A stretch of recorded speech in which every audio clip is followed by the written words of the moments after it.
আমরা সকলেই ডান্স করলাম, তো তোমরাও দেখো। হাই সকলকে জানাই বনি অফিসিয়াল চ্যানেলে স্বাগতম। তো আমার ভিডিওটা এখান থেকে স্টার্ট করলাম।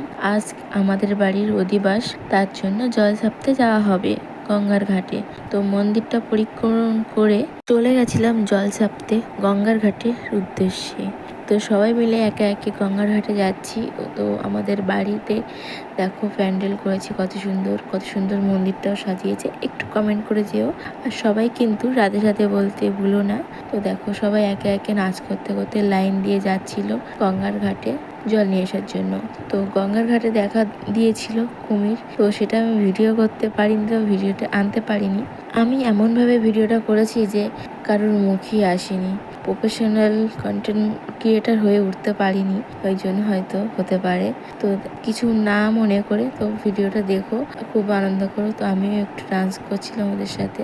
তোমরা যদি কেউ জেনে থাকো যে ভয়েস ওভার করার সময় বাইরের কোনো আওয়াজ যাতে না আসে ভিডিওতে, সেটা যদি একটু কমেন্ট করে বলো তো আমার ভালোই হয়, কারণ পাশে অনেক সাউন্ড হয়, তো সেটা আমার সাউন্ডটা আমার ভয়েসের মাঝখানে চলে আসে। তো তোমরা যদি জানো অবশ্যই জানিও। তো আমরা গঙ্গার ঘাটের দিকে চলে এসেছি।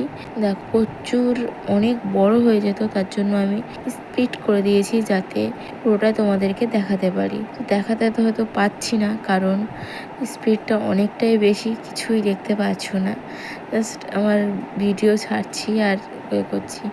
তো ব্রাহ্মণ মন্ত্র পড়ে গঙ্গা দেবীকে পুজো করে নিচ্ছে, যে আমাদের বাড়িতে নাম গানের পুজোটা করে সে করলো। তারপরে একে একে যে বাটা ধরেছিল সে ওরকম বরণ করে কলসিতে করে জল ভরে নিল। নেওয়ার পরে আমরা সবাই চলে আসলাম মন্দিরে। তো মন্দিরে এসে দেখো ব্রাহ্মণটা পুজো করছিল, মন্দিরে করেনি, এটা করছিল জেঠি ঘাটে বা খেয়াঘাট যাই বলো।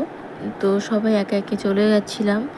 আমাদের বাড়িতে জল ছাপা হলে পরে সবাই মন্দিরে যায়, শিব মন্দিরে। তো শিব মন্দিরে সবাই একে একে পৌঁছে গেলাম। তো দেখো সবাই লাইন দিয়ে একে একে চলে যাচ্ছে। তো আমিও একটু ভিডিও করছিলাম। আর এসছিল সামনে ওনারা হোলির ন্যাড়া পড়া করে, তো তার জন্য ওরা জল ছাপতে এসেছিল। তো আমরা ফার্স্টে গেছি, তাই আমরা জল নিয়ে চলে এসেছি। তো দেখো কত রং, মনে হচ্ছে ওখান থেকে নিয়ে চলে আসি। তো নিয়ে এসেছি অবশ্যই, কারণ আমার ক্যামেরাতেই বন্দি আছে রঙগুলো, বাট পরে কেনা হবে। তো আমাদের মন্দিরে যাওয়া হচ্ছে, কত রানিং যাচ্ছি আমরা। রানিং হচ্ছে না, এটা আমি স্পিড করে দিয়েছি তার জন্য। তো মন্দিরে চলে এসেছি, আমাদের এটা শিব মন্দির। তো দেখো আমাদের শিব মন্দিরটায় ভিতরের দিকে চলে গেল। ঠাকুরকে বলল কি জানি না আমি, কি হয়তো প্রণাম করতে হয় শিব মন্দিরে এসে। তারপরে ব্রাহ্মণ এখানে গান করছিল, নাচ করছিল, আমিও একটু নাচ করে নিলাম। তারপরে একে একে সবাই আবার চলে আসলাম বাড়ির দিকে, কারণ আমি এরপরে আর কোনো ভিডিও করিনি। যা করা হয়েছে মন্দিরে ওখানে করা হয়েছে। আমার বাবা নাচ করছিল, তো ঠাকুর মানে এটা ব্রাহ্মণও নাচ করছিল। পাশে দিয়ে কানের দলগুলো ওরকম করতাল বাজাচ্ছিল, কেউ ঢাক বাজাচ্ছিল। আমি সেটা ভয়েসে দিইনি বা এখানে আমি আনিনি। তো দেখো আমাদের ব্রাহ্মণ এখানে নাচ করছে কত সুন্দর। তো তোমরা কিন্তু অবশ্যই রাধে রাধে বলতে ভুলো না। কেমন হয়েছে ব্রাহ্মণের নাচটা একটু কমেন্ট লিস্টে জানিও।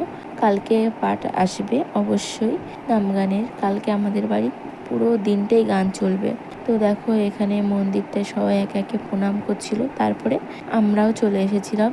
এখানের ভিড়টা কমার পরে আমার মা দিদা বড় এসেছিল, এসে প্রণাম করছিল। মা দিদার করার পরে আমি প্রণাম করে চলে এসেছিলাম বাড়ির সামনে। এরপরে আর কোনো ভিডিও করা হয়নি।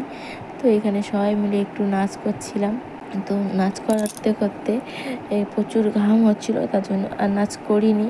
সবাই মিলে আমার 2 শ্রাবণীর নাচ দেখছিল। তারপরে এখানে ঘরে চলে এসেছিলাম। ঘর দিয়ে দেখলাম এখানে হচ্ছে অধিবাস শুরু হয়ে গেছে। তো অধিবাস শুরু হতে লাগুক, আমি এবার মেয়েকে খাইয়ে দেবী নিয়েছি ঘুম পাড়াবো বলে।